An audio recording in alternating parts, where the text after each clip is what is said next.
Hammaga assalomu alaykum. Bugun Mixail Volynkin erishgan yutuqlar haqida gaplashamiz.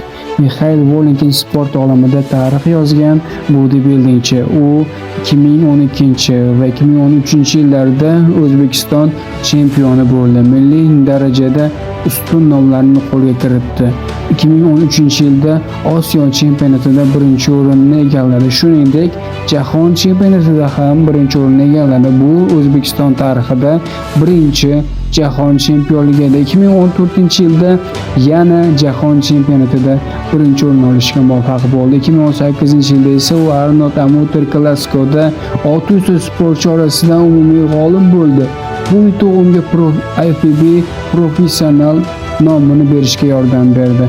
2019-yilda Mixail Volynkin IFBB professional musobaqalarida qatnashdi, 7-o'rinni va 12-o'rinni egalladi.